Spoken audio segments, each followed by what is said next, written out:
Yo, what's good, everybody? Welcome in to another episode of the BeBall Jones podcast. I'm your host, BeBall Jones. And over there, actually, not over there, it's over there, you got Nelson asking the Peach Belt. Well, I can't say that right now. I don't know. We'll talk about that another episode. But My Peach Belt Conference player, let's talk about man. the player now. What's going on, man? Everything good? Everything's good, man. How are you? I can't complain, man. Everything's good, man. But this episode's gonna be good too. Today we are talking about the residue and the after effects of a certain catastrophic bookmark event in history that happened in 2022. I don't want to say the title and name of it because how can I say Having it this? 22? You said 2022. 2020 There actually, you but the impact left over into 2022.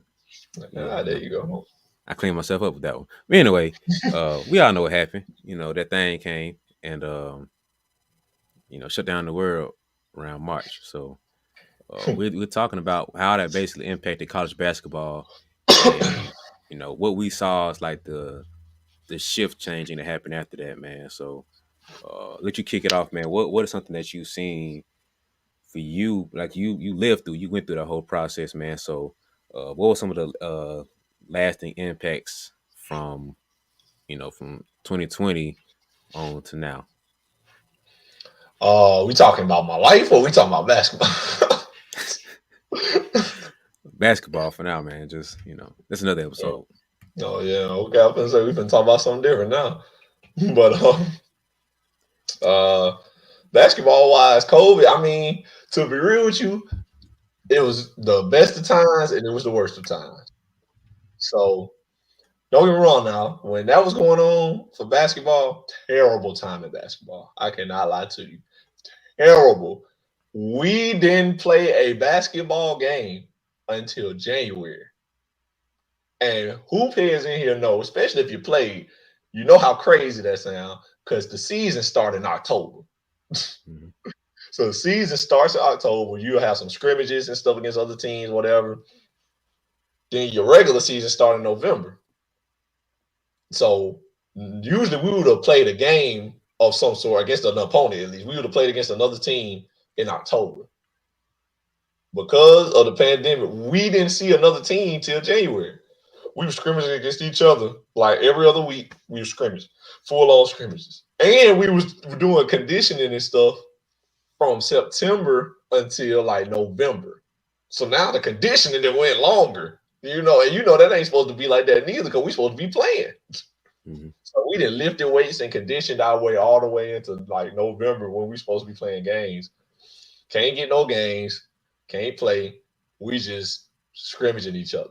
Like we practicing this stuff, but we scrimmaging each other. They ain't played against another team. So that jump was terrible. So that year we only played 12 games total. My team here at CSU, we went 5-7 out of the 12. So bad record, bad year, all that good stuff. We ended up getting shut down because of the pandemic, like our team personally. So we didn't get to finish the other games we would have had because we would have had more games, but we shut down early.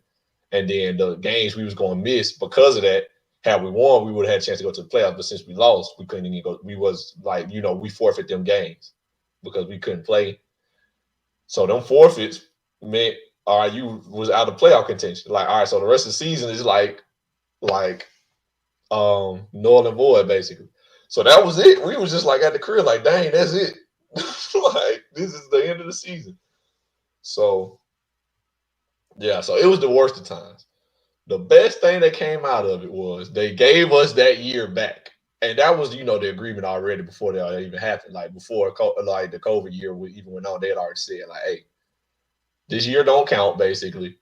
We still gonna try to play. We want y'all to play and get y'all, since y'all here to play basketball, play your sports, whatever sport it is. So we're gonna try to have a season, but you gonna get this year back regardless. So that was the mindset. It's like, okay, so basically this year don't count. We just here, We still gonna compete stuff, but it's like an experience here, basically. So we took that experience and we get that a whole extra year. So that though that part of it was the best thing for a lot of people. A lot of guys Mhm. graduated. A lot of guys got their best year of basketball because they got that year to get the experience and stuff. Now they got a whole nother year. Seniors played great. You know what I'm saying? Most of them at least. Like if you were supposed to be a senior in 2020, that and you came back and played in 2021 season, you probably was like killing because it was like this your fifth year. You still got to play games, so you got a little more experience. But now you a fifth year senior, and it's like you know you just got a step above most people in front of you. You know what I'm saying? So a lot of good stuff came out of it in the tail end of it. We got ours on the back end, but on Mhm. the front end, it was not fun. So Yeah. looking back on it, I got some goods and bads out of it. So, uh, this was my fifth year, and this was hands down my best overall year. Like, most like awarded, most, my best stats, my best play, all that good stuff because of the experience and games I have under my belt. Like, and that's partly because of that COVID year. So I take it, man. It's like you take the good with the bad. So, and I'm on the outside of it now. So it's like, man, for me personally, it was kind of worth it. I know to the world it might not be worth it. So I ain't trying to speak Mhm. in that way. But like me personally, I got something good out of it. So it wasn't all bad. That's interesting, man, because that's something I wanted to bring up too. Is that a lot of people played 5 years. Hmm. With that means you have extra games. With extra games means you have extra stats. Depending on the caliber of player you are, that could mean the difference between, let's say, ranked number 5 at your school or ranked whatever in the history books versus being number 1 at your school versus being number 1 in the history books, or you know what I mean, something like that. Hmm. So a player getting an extra year can be good or bad depending on who you are, what side of the fence you're sitting on, as far as record books goes. Hmm. Because I guarantee you that some school somewhere, somebody broke some records because they had an extra year. If it wasn't for that extra year, somebody would have just, not to say, not to knock it, because you would have been like a top 10, top 5, or whatever. Like you would have, done whatever. But the extra year kind of like guarantees you being like your school Hall of Fame written in because you got the most points in the season or most points in career or whatever. You got Yeah, some.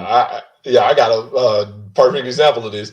A guy that I played against last year, who was a senior last year. His senior year would have been 2020, but got that year back. He came back the next year. So last year was his senior year. And this guy, great player. Don't get me wrong, great player. I played against him, all that good stuff. Great player, great scorer. Broke not only his school record in points, but the conference record in points. So, needless to say, he was a great scorer in general. Because it's like you wouldn't even been close if you wasn't. And he was a Yeah. 4 year guy. He was at the same school for 4 years and a 4 year starter. So I mean, clearly, like that's the only way you could get big records like that. Is like most of the time you got to be in a place for 4 years. Exactly. But Buddy had 2,000 career points, Mm. and so I don't know how many games he played during the COVID year. So I'm not gonna pretend to know like how many extra games he got. And I ain't gonna act like he wouldn't have broke it if it wasn't for them games. Because it ain't like he broke it the last game of his of last year or whatever. It wasn't like he did that, but he broke it like sometime in like the tail end of the season. So you just don't know. I mean, I'm sure he knows, but Mhm. no one looks at that and knows like, dang, he had like 8 more games Mhm. on top of his 4 years, or like 12 or whatever. Because we had 12 games. I don't know how many games they had, but he got a couple extra games. So Mhm. I mean, like I said, like you said, that's still a big accomplishment. But like no one knows. Is there an asterisk by that? Like, because it's like, Buddy played 12 extra games. However y'all want to slice it. Like he played Mhm. some extra games. So I mean, is it a great accomplishment? Yeah, I ain't trying to knock that because I almost broke some Yeah. records around here. And I would have been mad if somebody would have told me that, hey, that don't count. But So I would knock it, but like that's part of it though. You got them extra games, you got extra stats. So it is what it is. Yeah, yeah, that's what I'm saying. I ain't trying to knock it, but it's like let's just put everything on the table here. Like you would have got 12 extra games compared to somebody in 2000 getting regular old 4 years or 3 years, whatever he did, from transferring on. So, um, like I'm not saying we have to have it. Actually, I'm not saying. I'm just presenting something to the table to say, hey, this is the impact of what COVID did to college basketball. That's all I'm saying right here. I'm not saying it's Mm-hmm. good, bad, or indifferent. I'm just presenting a fact that I guarantee somewhere somebody's stats. I don't want to say padded because it's not like I'm trying to downplay it, but it's like somebody's stats have some extra not just on there because of the fact that they have more games. That's all I'm saying. And so, Mm-hmm. perfect example of this on a grander scale. I think it's I don't know how to pronounce his first name. I'm pretty sure it's Antoine Davis. He played at Detroit something. I can't remember. I wish I could remember right now, but Oh, I know what you're talking about, but it almost broke Pete Maravich's record. exactly. Burrow went to the very last game, I think in their conference, and he was like 3 point shot from breaking it, or like 2 or 3 point shot from breaking the record. Not tying it, but breaking it. And Mm-hmm. I was heartbroken. I actually ended up watching like the last couple minutes of that game he had. And I was like, please get a bucket right here. Boom, he hit a three. All right, come on, bro. You right there. Get another bucket. Boom. All right, cool. Bro, when I tell you, I was almost heartbroken for that man, seeing that he was a bucket away, bro. I don't remember if it was 2 or 3 points, but he was a bucket away from breaking that junk, bro. Like, I'm rooting for you, bro. I don't even know you. I didn't hear about you till like a couple months ago. So I'm happy for you, bro. They was, name kept popping up and stuff like he has potential to break Pete Maravich's record for, all time points. I'm like, oh, do that jump then, bro. Like, go ahead, man, do your thing. Mm-hmm. And so, him having his fifth year, I don't know if this is 50. I'm not saying that, but I don't know if he had a fifth year or not. That impacts it. I'm pretty sure he's done. I think that's what the talk was. And I don't know if he actually he just came up a couple of days ago, maybe yesterday. He was saying he felt he was wrong because he didn't get into the postseason play or something. Some issue happened where he couldn't play in the postseason, whatever. Mm-hmm. Because he could have easily broke the record. Then ain't no way you finna stop the man from not scoring a bucket in a full game. Like, come on now. Like, All right, been clearly. lining you up for 4 years. Like, ain't no way you finna stop me getting. Like, I had to get hurt for me not to get a bucket now, bro. Like, that's not gonna happen. So, uh, but that's another conversation for a whole another day, man. That's whatever. But that's all I'm saying. It's just like that extra year impacted stats and record books, man. So that's one thing I know for sure that you know, that 2020 year did for a lot of people, man. So a lot of people, I don't know if you got to put the extras beside it. I don't know if you got to, I don't know, man. That's just something I want to present to the table. I'm gonna say it doesn't deserve an asterisk, and like I ain't just saying that because like my name being in some records or whatever, but I'm gonna say it doesn't only because um a lot of people did opt out because Mm, you was given the option to like do you want to play or not because you were gonna be able to stay on scholarship. That was the thing too. If you was a student athlete, like me myself included, they gave you the option to opt out. So it's like, would you like to opt out of this season? You'll still be a student athlete. You'll still be on campus, scholarship paying whatever it pays for, and you can still go to school for free or however much, whatever. You still gonna receive all the benefits of a student athlete. You just will opt out of this season, and it will not count against your eligibility. Or you can play, and because the thing was, it's your choice to risk that because it was like you was taking a risk playing during COVID. You're traveling, your team gonna stop and eat, whatever. You with 12 guys on your basketball team, 15 guys, whatever, your coaches. So you around these people every day. Then you got COVID testing that we was doing, all that good stuff. You can opt out of these things. So it was like you have the choice to opt out. So all I'm saying is we don't know if there's a guy out there who could have been that dude who broke Pete Maravich's record if he had some extra games, but he opted out. mm, Like, there are people out here who opted out of playing, or maybe they caught COVID and was like, I know, or maybe they had some health issues, they was at risk to playing, so they couldn't, you know. And so like you just never know what other people's situations was. So just because he opted in and I don't want to make it seem like he was like in the army or something like, but for lack of a better word, he risked his body to play basketball. Like he risked his own health. And, like I said, he didn't go to war or nothing, but like he put his own health on the line, doing all this traveling, being around all these people that had to do it, subjecting himself to these tests. You know what I'm saying? We don't know if he ended up catching COVID at some point, or I ain't just talking about this one person, but like people in general. So a lot of factors went into that.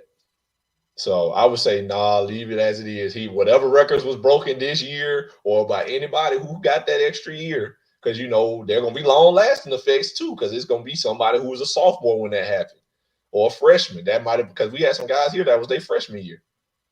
A guy named Christian Chambers. That was his freshman year. He was freshman of the year. He averaged like 11 points a game or something like that. 11 points a game maybe. So he got a good start in scoring. And he gonna get 5 years. So one day he gonna be a fifth year senior if he sticks with it. So like we'll never know, the long lasting effects of all that. But you could have opted out, and there are people who did. So we can't sit here and be like, oh well, he only here because he got them extra games. Like, no, somebody else could have been there if they opted in. Like I just chose to do that. You know what I'm saying? So that's why I say you can't put an asterisk on it. I don't think people think about it like that. People probably think like, oh well, they just play because they play. But you had the choice. You could have sat out, and it would have been perfectly fine. You went nothing counted against you. You could have still been a student. Ain't nobody forced him to do that. Like he played because he wanted to try to play basketball, so he put himself on the line, and that's just what it is. So I feel like you can't knock dudes for doing that because it was a dangerous time at the time. You know what I'm saying? Yeah. People was I playing mean, I ain't trying basketball to knock with nobody. masks on. That was terrible. That was the wildest thing, bro. Like I never knocked anybody for doing it, but I'm literally thinking through like, bro, how are you breathing? Like how are you playing and running? That's my biggest thing. I was like, bro, I don't know how you doing it. Like I couldn't do it. I hated I it. know I know folks joking around walking around with the mask. When you're talking about actually exercising, running up and down, trying to like perform in basketball, like nah, bro, like I couldn't do it. Like Man, I one ain't gonna time be able I to. remember we had the mask on. They gave us mask. They provided like Columbus State masks with Cougars on it and stuff. And it was like, we got to wear this in practice. I already knew when they gave it to me. I'm like, oh, that ain't gonna go. I already know I'm not doing that. I remember one time I'm running with the mask on. I breathed hard one good time, and that fogged up my glasses. I was like, oh no, I'm not doing this because now you finna clown me for having foggy goggles and jump. Like, I'm not doing that. I already got goggles on, bro. Like, I'm not finna give, I'm not finna give you more stuff to talk about. So I was like, nah, this ain't gonna work. As soon as I put the mask on, it was right here on the chin. I don't see how y'all did it, bro. I ain't gonna lie to you. Like just being a civilian, like walking around that junk on, some of them be like super tight glued to your face. I'm just like, nah, bro, I can't even breathe right now. So to anybody that hooped the whole school year doing that jump, hey, I don't know how you did it, but you got some iron lungs, bro, because that couldn't have been me. But wait, wait, hold on. Time out. Hold on real quick. I just got a quick question for you. All right, okay, look. So where did you go? Like, what are you going after right now in your life? Right? Are you looking to make the team? Okay, you didn't make the team, but you're looking to figure out how to make the team coming up. Or maybe you made the team, but you're on the bench, you're not playing like you want to. Or maybe you're playing a little bit like you want to, but you're not a starter, or you're not finishing the games like you want to. Or maybe you're the player, but you're just not quite where you want to be as far as recognizing your county or maybe your conference or your state, whatever you're trying to be recognized at.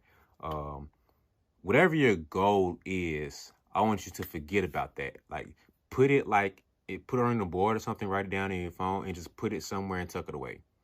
I want you to take that goal, throw it over there, and now I want you to write a new one, right? I want you to write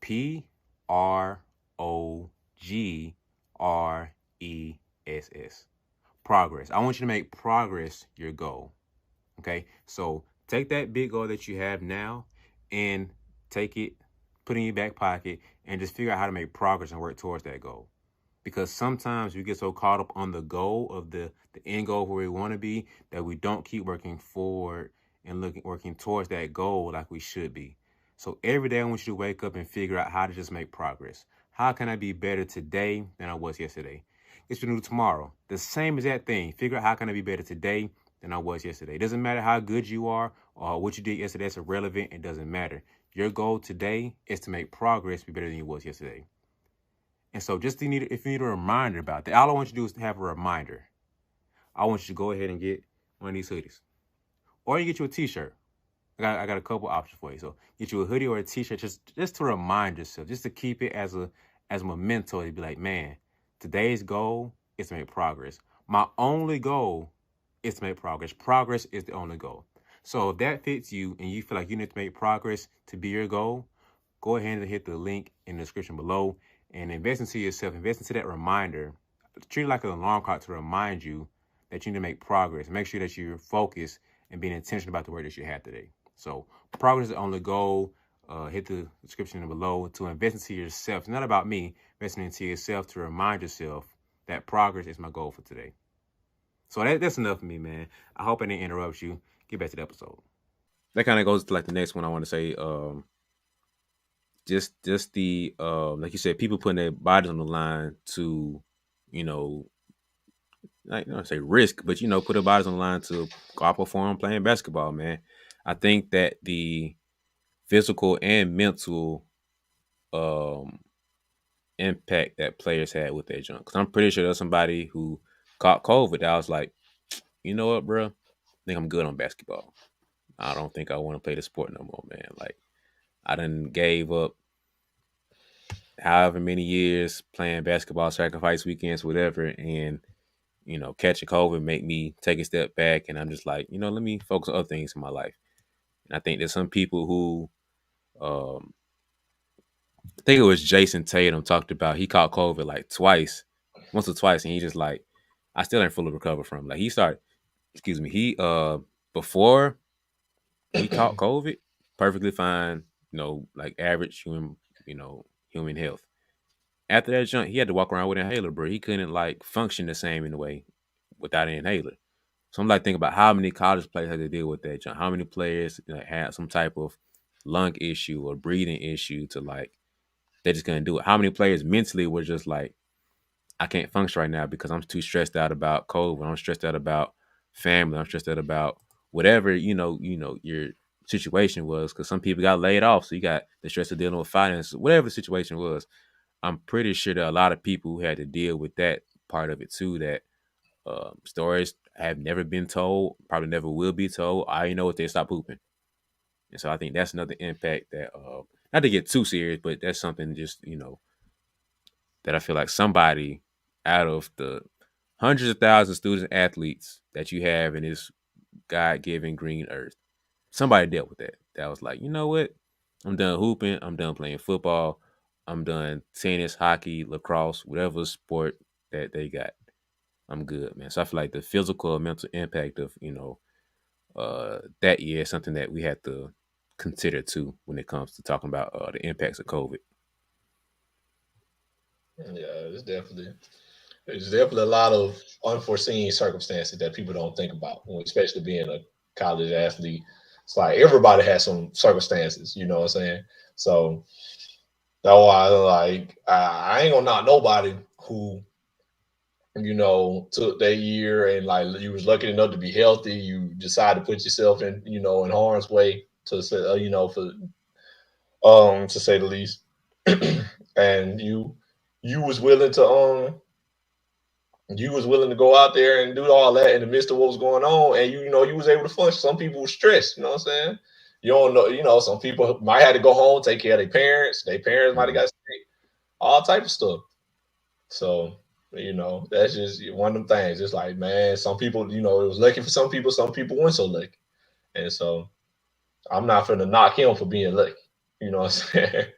Yeah. It's just one thing. But that dude who at that school in Detroit received a lot of like backlash from people because it was like old heads was like defending Pete Maravich like he was like disrespecting Pete Maravich, or so they was like it was like, well, Pete Maravich did this and this and this and this, and then he got this and this and this. And I'm like, bro, calm down, bro. Like, that man play basketball. Like, what he supposed to not do it? Like, folks was mad. Like, they were trying to defend Pete Maravich. I'm like, bro, This man ain't doing nothing but playing basketball. First off, Pete Maravich played in the 70s.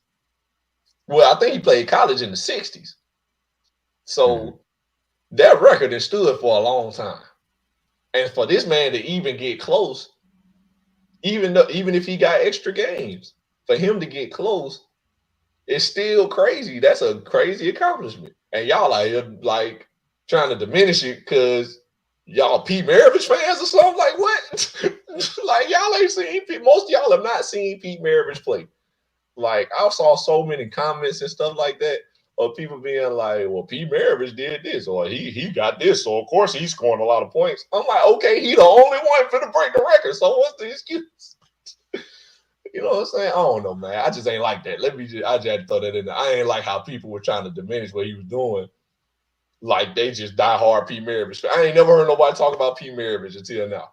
And now all of a sudden, Pete Maravich historians.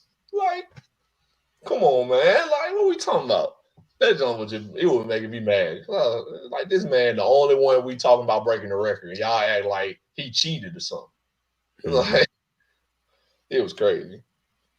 But he deserved it. Yeah, Everybody who got what they got deserved it. yeah. Like you said, it'd be different if it was him and 10 other people trying to break, contention to break his record. Like you said, it's still for 40 years, bro. Nobody's even been close. We haven't heard. We've like I've heard whispers and stuff. You see people go throwback stuff to Pistol Pete, whatever, like whatever. Like that's pretty much it. But like as far as in the record he had, nobody talked about that. Nobody talked about Kareem record being broken till LeBron actually got close, and it was like, oh, LeBron can break his record this year. Everybody is perked up. It's like, oh, all right, cool. Catch me when he gets like within reach, like within 100 games, whatever. Start peeking around that time. Everybody is put up a little bit more. We're like, this is actually a thing. He's like 2 games away. He's like 50 some away, 60 some away. He's 37 away. Oh, word. Okay, everybody like this now. We just zoned in. Like ESPN, doing the whole thing. They just stopped the whole game, gave him the game ball, all this stuff. Kareem came, like all that stuff, bro. Get his man the same respect, bro. Like the record stood for this long for a reason, bro. Like Pistol Pete isn't like some he's not the caliber of play that Kareem was with everybody just throwing his name out when we talk about college basketball goats. Now I'm not saying he shouldn't be, but I'm just saying he hasn't been mentioned. As far as I know, I ain't heard his name in conversations. So it's kind of weird that people just all of a sudden just become the biggest Pistol Pete fan club members and you just fight it for number one spot saying your boy shouldn't get this record because of X, Y, and Z. Or he got 3-point line or he got extra games. Regardless, if you got if you get him another year, he still got to make the shots. He still got to go against defense and stop him from doing it. So it's not like they just gave him the points. It's like, come on, bro. Like I hate people try to just diminish stuff, man. But that's crazy, bro. I don't get people. They weird. I don't get people at all. Because it's like, and not to harp on this for too long, but like the same advantages he has, a lot of people have had them. They were talking about Pete Maravich didn't have no 3-point line. 3-point line been around for 50 years now. And you talking about Pete Maravich ain't have no 3-point line. Okay, they got the 3-point line, bro. Michael Jordan played in college with the 3-point line. Like, what we talking about? It was like, oh, he got this amount of games. He played a whole extra year. Even on that D1 level, I can't speak definitively because I don't know how his conference did things, whatever the rules may have been. But most people just played a whole conference schedule. Like you play everybody in your conference twice that year. That was what most people did. And then if you won, you won. If you lost, you lost. And you played your conference championship based on those seedings. And that's how it went. So, I don't know how many teams in that conference, but it can't be more than 12 to 15. So, like, really, most conferences got about 10 to 12. So that means he probably got about 20 some extra games, which is a lot. I ain't saying it ain't. It is a lot. 20 some, that's almost a whole nother season. But we all ought to be so lucky this boy ain't played for Duke or something. Because it was like then now you talking about him playing all these regular season games. He going to the conference championship, and now he probably going to the NCAA tournament. So them points gonna be they add them points too. This dude ain't played in no NCAA tournaments. I don't know how good his team was, so I ain't gonna sit here and act like I know how many conference championships and stuff they went to. But if this dude was on a better team, that record might have been broken because now you're talking about getting extra games in playoff time or the NCAA tournament time. Them games add up. Like, don't nobody say, oh, well, if let's say Christian Laettner broke the record, nobody would have said, well, shoot, he got 3 conference championships and or went to the conference championship 3 times and went to the NCAA tournament, went to the Final Four 3 times. So, of course, he broke the record playing that many games. Nobody would have said that. But this dude played 5 years at the same mid major, and they don't go to no NCAA tournaments. Like, or if he did, he probably got bounced out first round because he was a low seed. So now he only getting 1 extra game. You know what I'm saying? It's like it's a lot of circumstances that go into somebody being that good or having that many opportunities to score. And folks talking about, oh, he had a 3-point line in 5 years. Like, okay, so did half of the people out here. Half these people playing did that. So, all right, that was my last thing. I'm sorry. I ain't had no other way of saying that until now. So I had to Yeah. go that out. Yeah, man. It's been that could be a whole episode now that we just got into it, man. Thanks. Um but yeah, man, it's this COVID year kind of messed a lot of people up to where it's well, I don't know if that messed people up because I thought about it, but I don't think all the reason people thought about it is because of his situation. To where it's like, oh, he got an extra year, so now you want to bring that up as a flag on him to where it's discrediting him. But it's like, come on, bro. Like, and I think they're kind of happy he didn't do it, so it's kind of like they Died got the down. little victory. But whatever, man. Now I wish he would have broken more, knowing how big of a hate he had against him.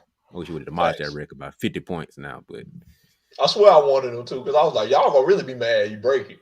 Because they were talking about like, oh, he 30 some points away. And folks was mad. That's when the comments started. I'm like, bro, y'all really gonna hate him when he break it.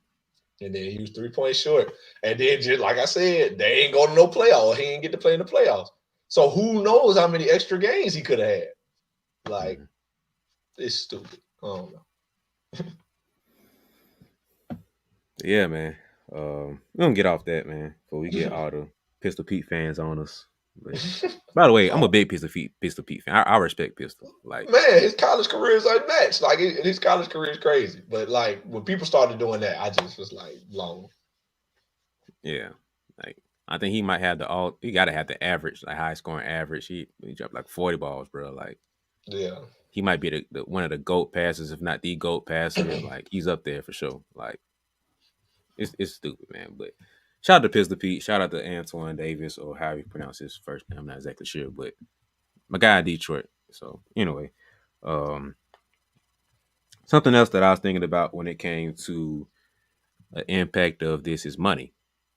I'm pretty sure if not every school, then most school took a financial hit that year, and you had to see a lot of different switch ups, a lot of different layoffs and stuff. So I don't know exactly. I didn't read any articles of this. Is just thinking through, man, like kind of common sense. But pretty sure some coaches got laid off, some schools had to cut back and everything, man. So I know they haven't bounced back in 2-3 years of dealing with that. So um, you could probably speak on this a lot better than I can. But like the financial situations around it, of like uh, I know they gave out scholarships and stuff.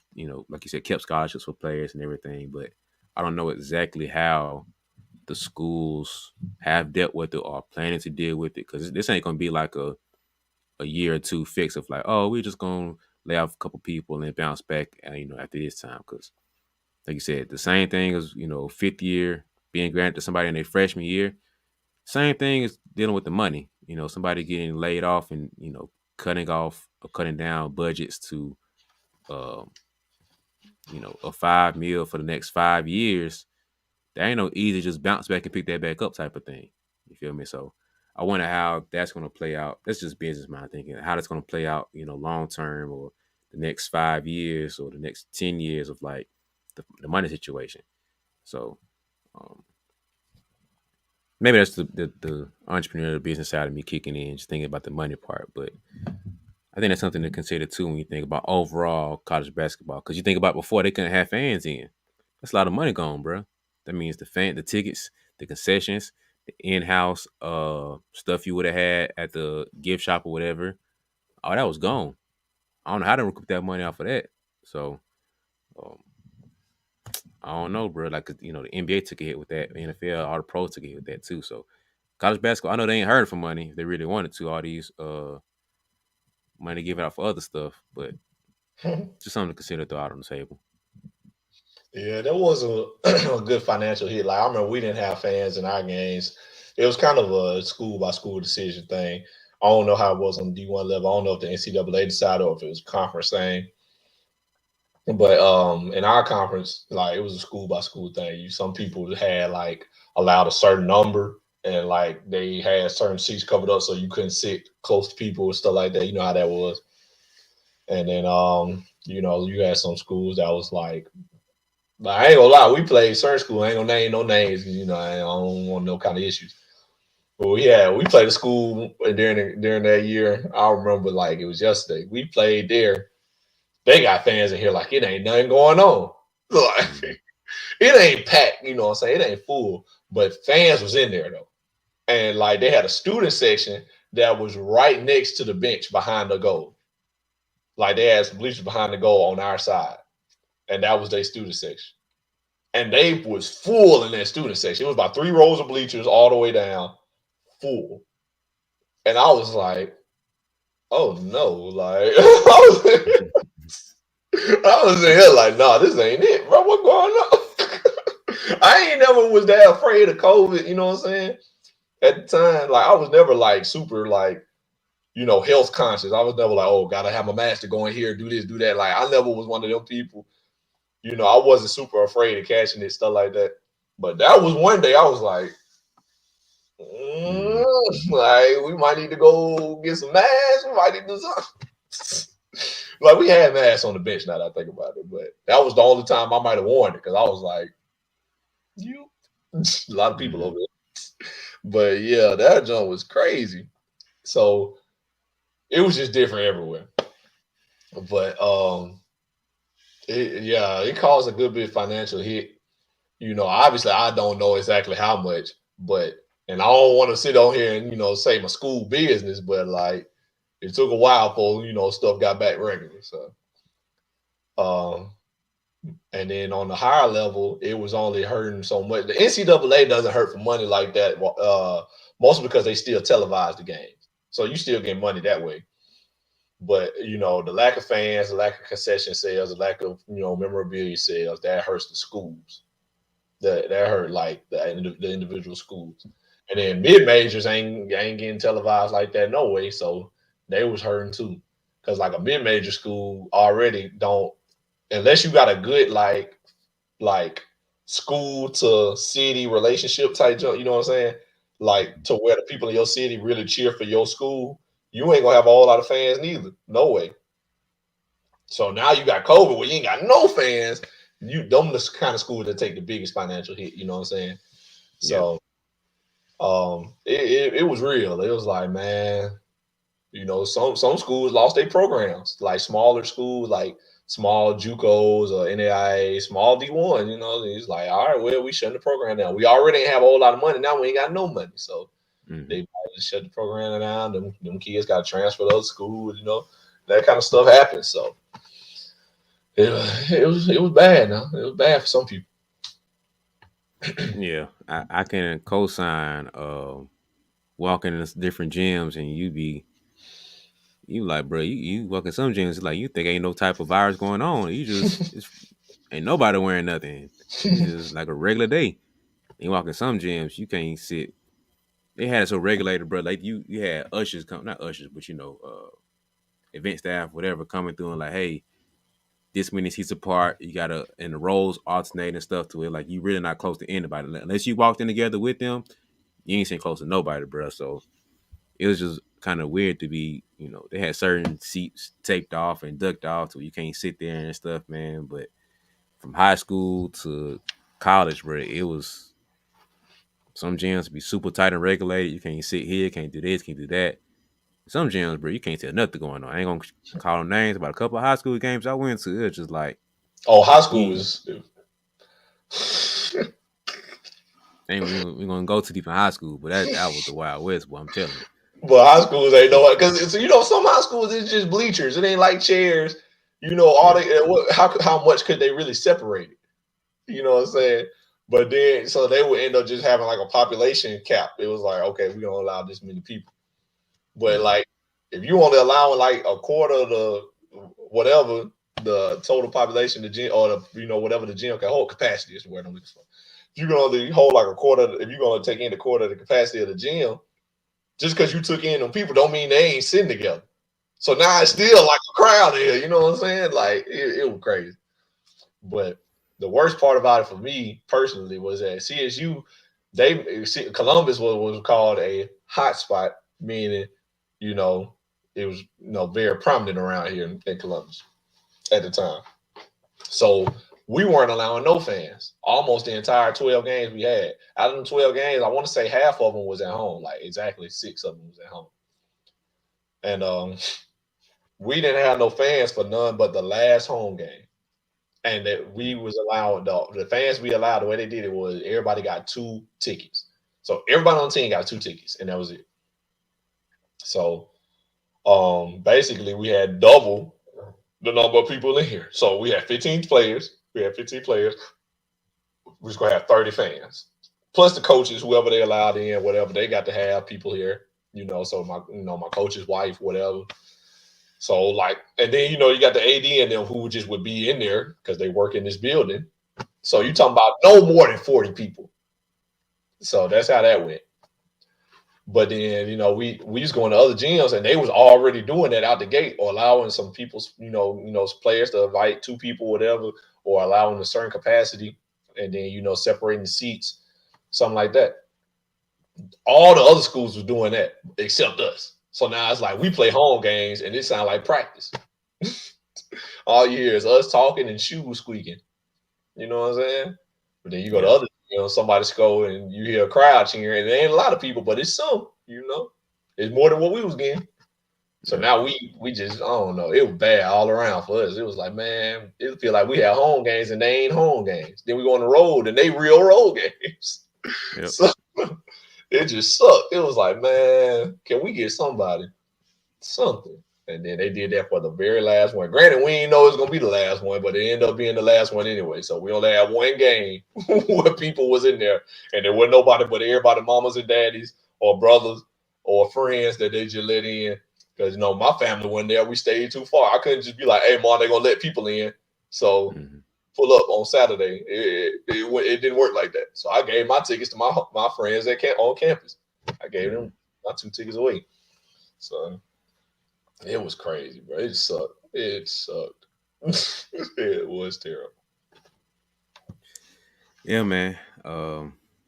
Like you said, it was a hit and miss thing when you go to certain people's gyms. It'll be you know Wild West when everything goes from mask to no mask. Everybody hold up in one section to a little more organized when it comes to population control, capacity control, but still hold it up however they want to all the way to the other end of the spectrum, like what y'all had with nobody in that mug. Like ain't nobody getting nothing in here if you ain't got a uniform on or team, exactly like only team organized stuff on. Ain't nobody in there, bro. Your only fans you get is your teammates who ain't playing and the coach sitting on the bench. That's all you get. That's the fan you Literally. finna have. So I think that was the wild west, man. I hope that we never have to experience that again because I know that wasn't fun for nobody, man. But um, the Man, you last want thing to I want to know? get in. I'm Go sorry, ahead. hold on before we move on. You know what was a small detail that I really hated about back then? The bench was separated. I don't know if you remember, Oh yeah, but yeah, yeah, yeah. like chairs were spaced out. Like we weren't a bench. It was like a space, you know what I'm saying? And like chairs was just separated with space between them.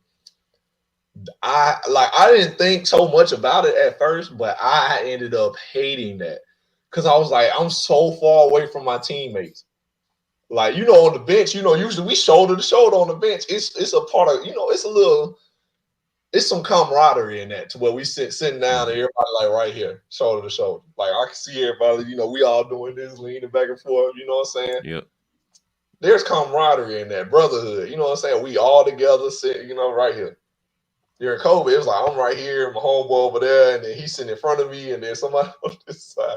I remember, but my coach had trouble with that at first because it was like he'll turn around and be like, because he can't find them. He used to couldn't find, and I remember halfway through, he was like, "I know where everybody's sitting now. Now I can turn around and look straight at people." And he could turn around and look dead at the person he's trying to find because everybody had an assigned chair. But I Mm, used to hate that so much, and I was like, bro, like everybody's so far away. Like I can only like talk to the person like next to me or in front of me, or if I want to talk to somebody like, oh, good, this way, I had to actually stand up because it was like I had to be like, hey, so and so, like, you know, it was terrible. I hated that part. Like that was a small thing that was like bad for me because I was like, man, I miss being like right here, man. I miss the, yeah. I miss being locked in. It was just that's something different that I don't know. People probably ain't think about, but that's a little something that I hated about that time too. I thought that was the dumbest thing because like I get it. You like the little checkerboard. You got say you got 12 people on the team. You got six in the front row. Then you got six in the back in the front row. I don't remember talking, but just in case people don't know, but Mm. I thought that was the dumbest thing because one, I'm out here on the floor with you. Like I'm in the locker room with you. I'm at practice with you. If you ain't got it by now, It's like we gonna be around each other. Like our team is our team. exactly.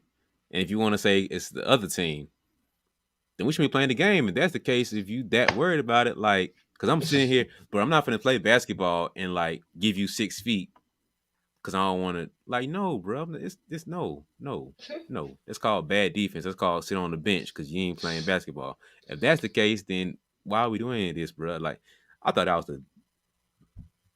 I ain't made no sense to me. Bro. I thought that was so dumb. Like, why are we sitting here zigzagging seats when I'm going like once you step on the floor, we go to the locker room, I'm dapping you up, high five. Even if you like, you know what I mean? Like we ain't finna just get away. That's 20 some, 18 something years of habit just built in of like doing it. And like even if you somewhat ingrained into you, like, oh, it's COVID, like we had little stuff we do when you just fist bump, whatever, or salute. But nine Mm, times out of 10, bro, you fall on the floor. First thing I'm gonna do is grab you up. mm. Like, come on, that didn't make no sense. That's probably one of the dumbest things of COVID. I just couldn't understand, bro. Like, if you ain't catch it by now, You just what lucky. miracle finna make you catch in the middle of the game? Like, come on, man. Like, I'm glad you brought that up. I just wanted to get that out there. Maybe somebody can explain it to me. Drop it in the comments if y'all understand, because that was just the dumbest thing to me. If I'm wrong, I don't mind being wrong. That makes sense to me. But I don't know, man. Yeah, but I ain't like that at all. Like, man, I miss being locked in with my brothers, man. We supposed to be right here, shoulder to shoulder, sweating on each other, everything. Miss that, man. I'm glad it turned back to normal the next year because I was like, it's not it. Yeah, that was weird, man. That made no sense to me. But the last thing I want to get into, unless you got anything else you want to jump in with, but talked about this before we recorded, but the transfer, um, that was like a big thing after that. Was like everybody just transferring schools. Cause like you kind of alluded to earlier, with like the fifth year, you saw folks jumping ship and like it was the wild, wild west, man.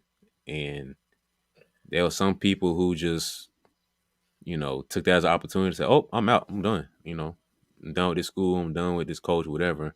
I'm gonna go play over here my last year or 2 years, whatever." And it got to a point now where the transfer portal is just like it's just the big ocean, bro. Like everybody jumping in that mud, man. And we kind of talked about it before. I don't want to get too deep into that direction of it, but I felt like before it was like the old school record deals. You lock into a 360 deal, you can't do what you want to do, where you a slave to the label. I feel like college players feel like that, man. Once you sign your letter of intent and you commit to going to the school, it's like you're basically a slave up there, man. You can't really do too much like you want to do. But then the transfer portal really opened up, and it was just like, well, I can break this deal. I can be free. Everybody said, "All right, bro, I didn't show my worth. I'm finna come out here and get this bag." Relatively speaking. Well, for some Mm. people, relatively speaking, and you just went out there and did your thing, and some people went out there and drowned because transfer portal wasn't popping for everybody.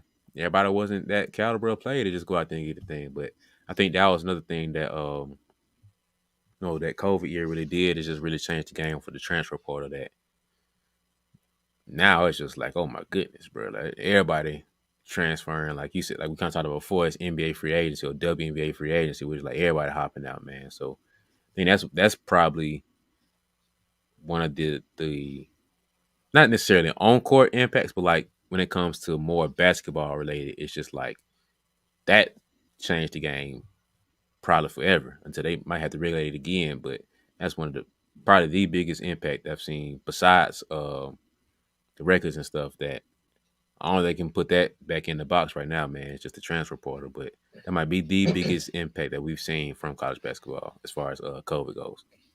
So mental toughness is one of the biggest things that I know pretty much every coach preaches to the players, and also one of the biggest factors in the players' game is the mental toughness. So I know that a lot of coaches wish their players would be mentally tougher, and they struggle with teaching them and understanding, what mental toughness is to apply it to the game. So to help you guys out, I wrote a whole ebook breaking down what mental toughness is, different factors that make up what mental toughness is, and different ways that you can apply it to your life and your game, because it's a good blend of the player and the person of how both sides of you can grow in your mental toughness. So I broke it down in the ebook, the Mental Toughness Playbook. The whole ebook is about 50 pages, a little less than 50 pages, easy to read, a simple breakdown of what mental toughness is, different factors and different areas in it that impact your mental toughness, and how you can grow and develop in there. So if you're interested in it, send a description below. So go ahead and look into hit that link and invest into yourself by investing into your mindset and mental toughness. Because I personally believe that your brain and your mind is so much powerful than you give it credit. So invest into your mindset, and then your body will follow afterwards. So the Mental Toughness Playbook, get the ebook below.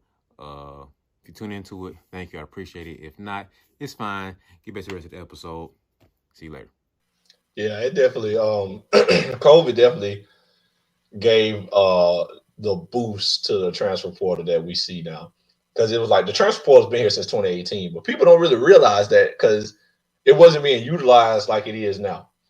Like, that come with almost any kind of rule or like change to, structure. It take a while for people to really get accustomed to it and stuff and start utilizing it the way it's meant to be, whatever.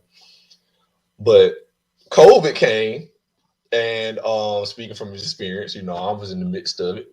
But COVID came, you give these players an extra year, Mm-hmm. and everybody is in a whole different situation in basketball, or in athletics. Because if you look at it when you were a college athlete, you look at your whole college experience as 4 years. That's how you look at it, just like your high school experience, but not on the same scale. Because in high school, it's different. I ain't gonna get into it.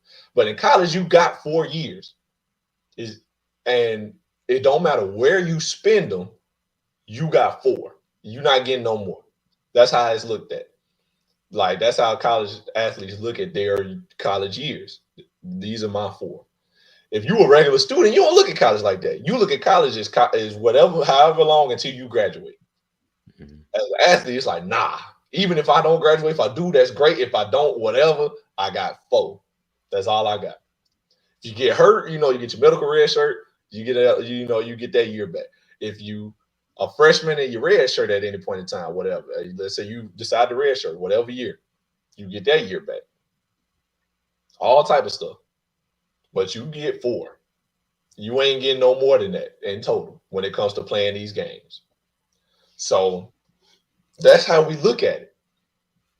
When we played our COVID year, my COVID year was I was coming out of JUCO. I just did my 2 years of JUCO.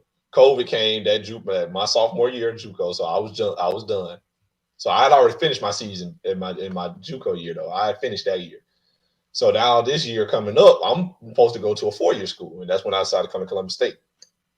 So my first year at Columbus State was my COVID year. So my first year at CSU was like a trial run, basically, for lack of a better word. It was like, I'm here getting experience. This year don't really count. Of course, I still want to win, stuff like that. I'm trying to compete. We still was gonna get an opportunity to go to the playoffs and win a championship. So I'm here. But me personally, if I'm looking at a personal standpoint rather than a team standpoint, this was an experience year because it's like this is my first year on this level, my first year at this school, my first year for this coach, all that good stuff. So I played 12 games, got 12 games of experience and all that good stuff. But now it's like, okay, well, I'll go from looking at it from a 4-year standpoint to a 5. Because it's like, okay, I just played my first year here. I got 2 years left. 9 times out of like normally a college will take a guy with 2 years left. Same way you come out of JUCO, you got 2 years left. So it was almost like, okay, I just played 2 years of JUCO, and now I just got 4-year experience, like a 4-year school experience. I still got 2 years. So now it's like I'm almost more valuable to another school. So that like this, I'm just trying to give you an example of a different way to look at your career as an athlete. So like now, that's a one way I could look at my career. It's like, dang, okay, I did 2 years of JUCO. I got a year experience at the 4-year level. Let's say I would have came here and just started hoop. Like no, I ain't gonna lie, my first year wasn't that good. I think I averaged like 4 points a game, 3 rebounds, or 3 points and 4 rebounds, something like that. No, not crazy stats. Like I was a rotation player. But if I would have came here out the gate and was averaging like 12 points and like 7 rebounds, now you talking about I got the ability to go somewhere. Like, dang, boy, like, I might be able to go D1. Like, I got 2 years left. I was just hooping. I got film, all that good stuff. Like, you got everything you need. You can go somewhere else. And that's how people started moving. That's because the wheels started turning in people's head because it was like, oh, dang. Like, I can show you from every year. A senior just played a COVID year. He got 1 more extra year. It's like, dang, boy, hold on. You just graduated. You done played 4 years. You did what you had to do, whatever. You can go D1. Take some BS classes on D1 level. Play D1 for a year. Cool. See how it goes. You know what I'm saying? Have fun with it. Go pro, whatever. Or, you got guys that was like, I could stay here and, I could break records. We talked about that. It was like everybody started looking at their career in a different way. So now you got young guys that just played. They got 5 years. It's like, oh, I don't really like here. I'm out. I got 3 years. Somebody going to take me. Somebody going to take me. I got 3 years to play for them. So by the time I'm a senior, I'm still going to be a dog and I'm going to be used to their system. Or if you're a junior, oh, shoot, I got 2 years left to play. That's just like a dude out of JUCO. Anybody taking them 2 years, I'm gone. If I don't want to stay here, I'm out. I'm gone. If you're a freshman, oh, well, I just played my freshman year. I don't really like it here. I'm going to go do my 4 years somewhere else. You got your whole career to go somewhere else. You ain't waste no time, really. I mean, in the grand scheme of time, you did. But when it comes to them 4 years, the way college athletes think about their 4 years, it's like, man, I'm going to go play my whole career somewhere else. I didn't like it. So now that's how people see the transfer portal. I'm finna go. I'm finna get up out of here. Oh, I ain't like it. I'm gone. Me and the coach ain't get along. I'm gone. He wasn't playing me. I'm gone. I was hooping, but I don't like these guys like that. My teammates, anything, any reason, like guys gonna hop in that portal now. Cause it's like, oh, I ain't gotta stay, bro. I ain't gotta do this. I'm gone. And they just hop out. Like, and that some people frown on that because it's like you taking the easy way out, you doing this, you doing that. And I don't know how everybody look at it, but that's what it is. It's like, man, folks get mad or don't like it, unhappy. I'm out. AD sign this, and I'll see y'all around. And that's just how it goes. So that is the transfer portal and how its popularity kind of came to be in a nutshell. That was a well stated, summary of it. Yeah, I think that that can be a whole episode in itself. Just talking about the transfer portal and if it is it a good thing, bad thing, the ugly, whatever. That could be a whole episode on it. So we might have to do that, a whole episode on that, man. But Is the transfer portal a good thing? yeah, just the entire episode just talking about the transfer portal because I got my thoughts on that, man. Overall, man. But I know you see a lot of people call it that's the weak way out. Kids these days, weak and soft, blah blah blah, all that stuff. I know you've seen it. If you've Mhm. seen a college game long enough, you've I guarantee you heard somebody say that, whatever, man. But um, that's the whole episode in itself, man. But I think that overall, we can thank the situation around COVID making this possible. You know, and I think that's kind of what if you're speaking just strictly about that, I think that's a great thing because I think the reason why it became part of the reason why it became so popular, like we said earlier, you're in no play situation. And so say um, I'm from Alabama, but I went to school in Chicago, or Texas or something. But family situation changed because of COVID. A little brother got sick, not COVID sick, but situation happened, whatever. What I mean, injury, something happened to. I want to be back at home with my family, but I still want to play college basketball, so I transferred to a school around the hometown. I think that's a situation that came up, or money a little bit different to where you had a partial scholarship or scholarship on the cover. Whatever situation it was, it got to a point where it's like, okay, we can't hurt these kids because of this situation. So we're going to open up the portal to where they're able to still play college basketball, be effective in this realm of being a student athlete, but they're able to take care of business at home where if that situation, is a thing. And so I think that's part that plays a role into all of it too, to where, you got players leaving, not just because of the school or, the on-court situation. It's life. Like a lot of people, bro, like college basketball is a way out. I'm using it as a tool to where I can get an education. I can do bad stuff for my family, not just basketball, but college sports in general. And you can't lump all players in the category of being soft and weak because they want to transfer. You can't do that without knowing the extra situation. Of course, on paper it looks soft and weak. Of course, you can say that. That's the easy macho ego thing to say. Oh, these kids are soft. Back in my day, man, forget your day, bro. This ain't about you. This ain't about that time, man. Forget all that stuff. I don't want to hear anything about that because you don't know.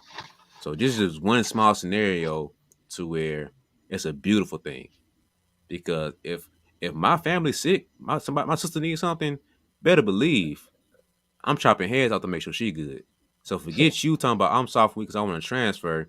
How about you come pay for all this stuff so I can go hoop out of state like I was once to before? You come take care of her. You can take care of my little brother, my little sister, my mom, auntie, grandma, whoever, because I want to transfer and make sure I can chip in a little bit when I can.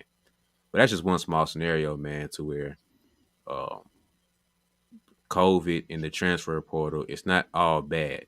You know what I mean? In this situation, it is not the most positive lighting, but in Mm. terms of transferring for a reason, that's where it's like, oh, this is real life stuff. This ain't just about a basketball game or whatever. So, um, once again, just giving a different perspective to the totality of all this stuff, man. Because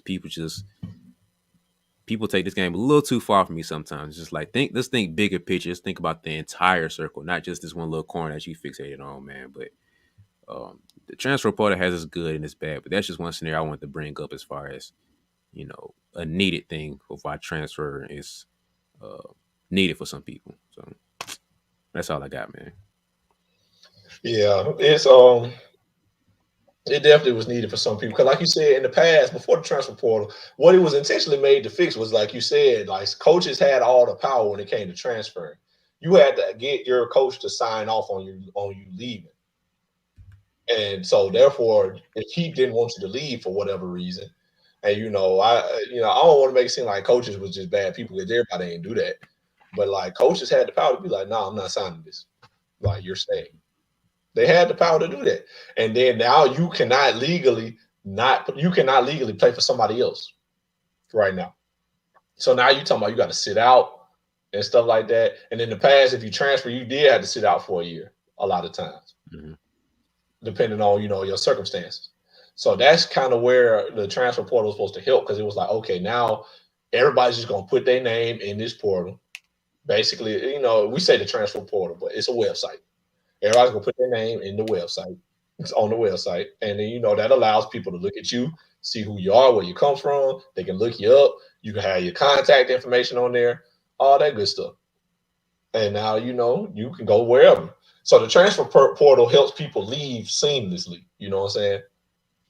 So, but now it didn't turn into NBA free agency. Mhm. Like even like let's take a college star like Timmy from Gonzaga. The big from Gonzaga that's been there for like 12 years. It feel like he had Yeah, Drew Timmy. Drew Timmy. So Timmy, let's say Timmy last year decides he wants to transfer for his senior year, whatever. And I doubt he would ever do that because he just seems so Gonzaga. But I um, think there was a time I think it was last year talked about him possibly transferring to Duke. I think that was a thing. I don't know how really, serious it was. I don't know if somebody just made it up and then the internet ran with it, but there was a talk of that happening last year around around this time last year, March Madness. But that's crazy. I never heard nothing like that. But let's say he did transfer. mhm. ESPN, because he's a household name in college basketball, ESPN would have put it out there. Drew Timmy enters transfer portal. Same way you be seeing Kyrie Irving traded to the Dallas Mavericks, Kevin Durant traded to the Phoenix Suns. It's that big now. It's like everybody knows who enters the transfer portal. Well, you got a big enough name. You know what I'm saying?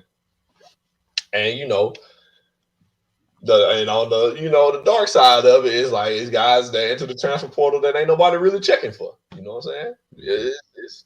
And I saw the other day, literally the other day, I saw a post that was like, there's 900 plus names in the transfer portal right now today, which is the most it's ever been in its inception since its inception.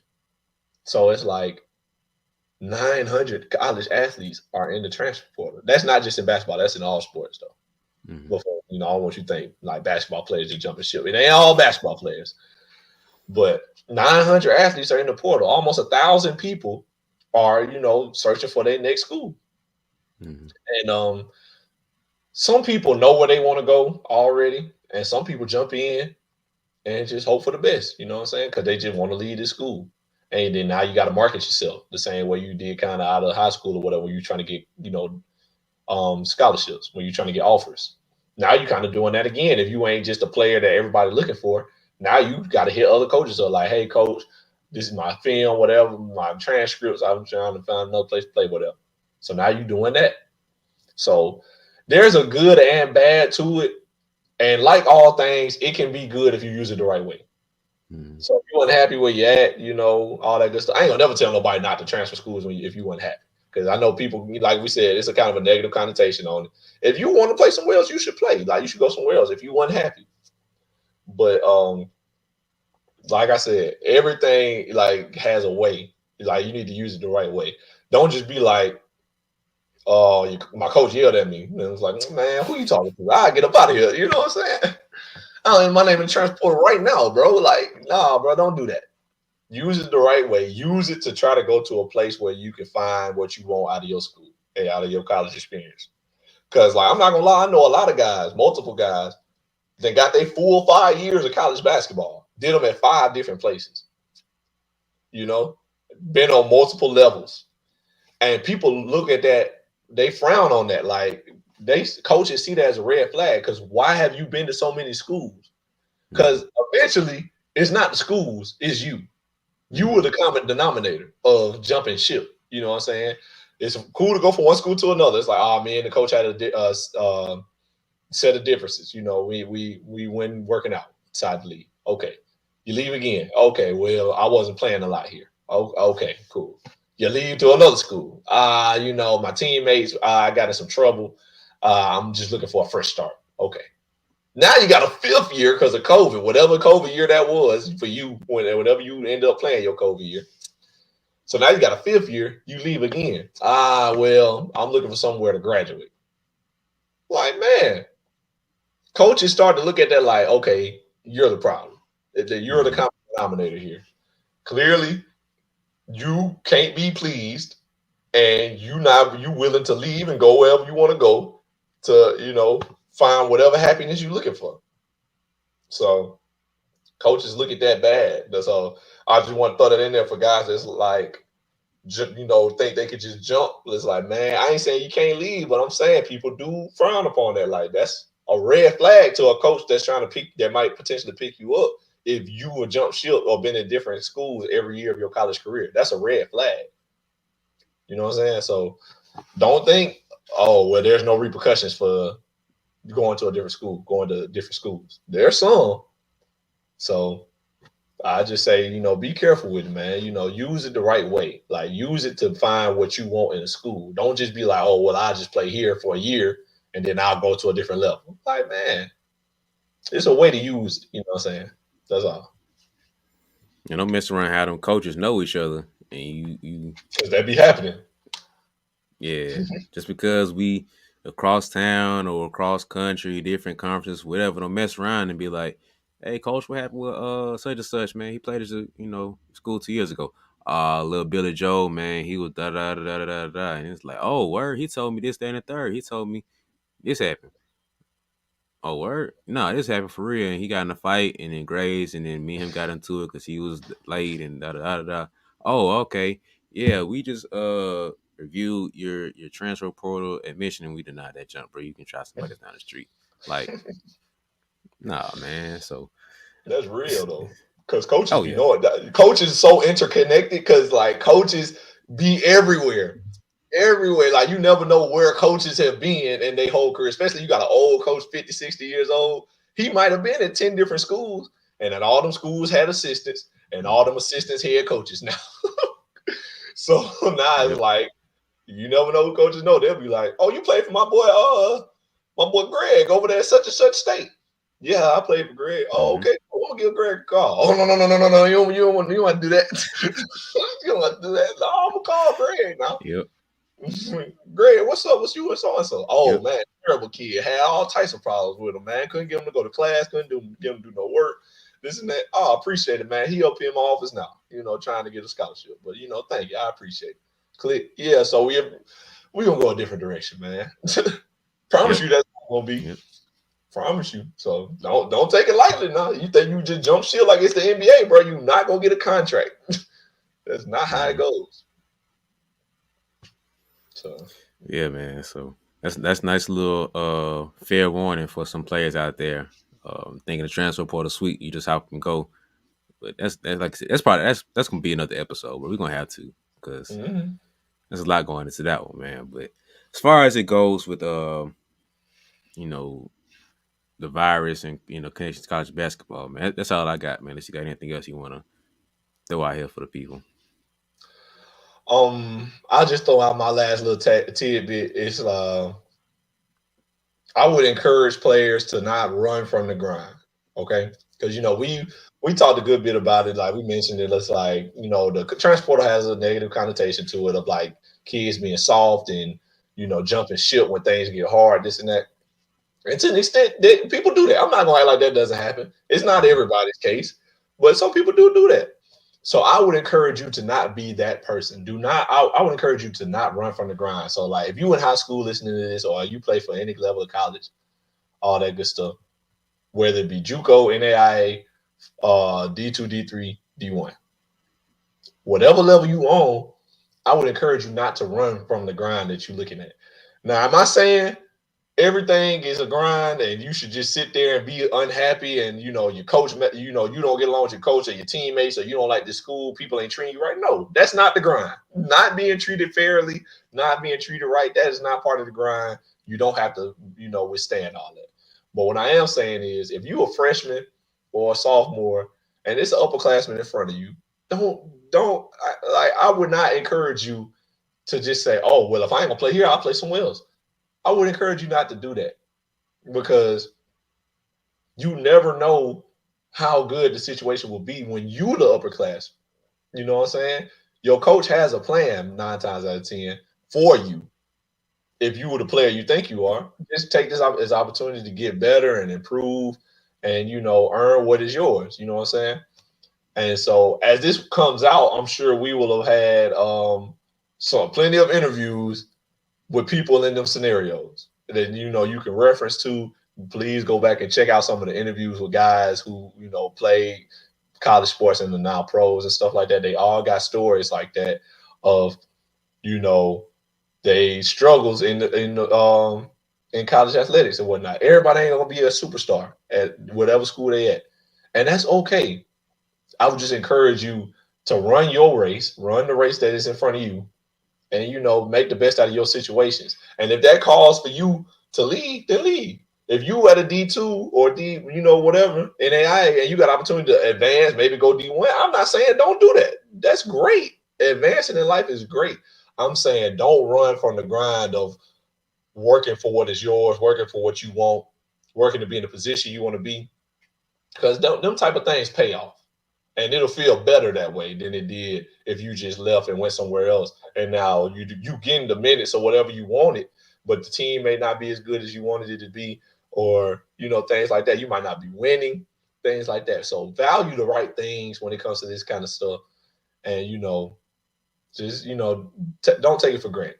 Be appreciative of the opportunity you have, and that's all I have, man. So if that's all, if you ain't got nothing else to say, then we'll get on out of here.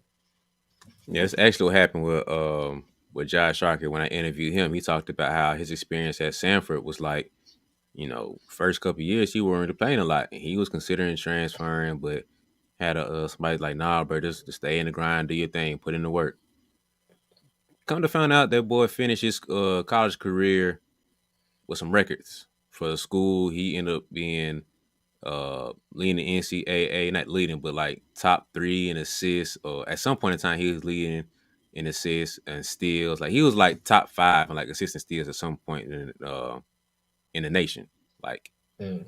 not just D1, but the nation. Not just in the conference, United States of America. Like, so that's just a little food for thought, man. Of like, yeah, it sucks to sit and not be playing or whatever, but don't let that discourage you. Don't let where you currently at just be like the thought process of how you gonna end. Like Shark wasn't playing a lot, bro, his freshman year and sophomore year. He wasn't getting the minutes he felt like he deserved or whatever, but he thugged it out. He was grinding, putting in the work, training, got better to where the boy broke a couple records at Sanford. And he was playing behind some dogs. Let me say it like this. The 2 guys he was playing behind, or 2 of the guys he was playing behind, one left, went to Arizona, like the Arizona, like Wildcats. The other one went over to go to Louisville. That's the Crazy. caliber of players he was playing behind. So he if he transferred, he could. I'm pretty sure he could have got a Power 5 school too. We talked about that in the interview, but just giving some validation to what you were saying. Like, don't let your current situation in the freshman year, sophomore year, whatever, be like, oh, I ain't never gonna play. Nah, it's okay. Like you said, you get to a position where you upperclassman and junior, senior year, and now you got your COVID year, whatever. Like, some things can happen for you, man. So just stick through it a little bit, man, and good stuff will work out for you if you put in the work, and you know it'll work out for you, man. Just don't get too discouraged on where you're at right now. Exactly, man. So yeah, like I said, we got guys on the pod for these scenarios, man. Like y'all just go check out the interview with Jay Sharp, man. It's another good episode. Um, just something to think about. That's all I say. But that does it for another episode of the B-Ball Jones podcast, man. We hope y'all enjoyed it, and we appreciate y'all for listening. Please be sure to like and subscribe. Drop down in the comments. Let us know anything y'all want to know next. Anything y'all don't understand, any questions you have about transfer portal. I am the guy for the questions. You know what I'm saying? I've seen so many guys come and go, and some of them been, good situations. Some of them been bad. Some of them ended well, and they decided to go a different direction. Some of them ended badly, and they were forced to go a different direction. So I done seen it all, man. So, any questions y'all may have, I'm the guy for that. But like and subscribe. Please be sure to follow Brian on all social medias at BeBall Jones. That's BeBall Jones on all social media platforms. Follow me at NellyH34 on Twitter, at Nelson.Haskin on IG, and you can find me at my name on Facebook. And we keep the conversations going on over there. Be sure to subscribe to the podcast on TikTok. If you're watching on YouTube, it's going across the bottom of your screen. So please follow us over there. And we like to put all of the clips from the original episodes on there. So if you miss a full episode, you go check out the clips we got over there. But then go watch the full episode, because we'll still appreciate that. But yeah, man, that's it for us here. We appreciate y'all for listening. Please tune in next week for another great episode. And without further ado, man, we out.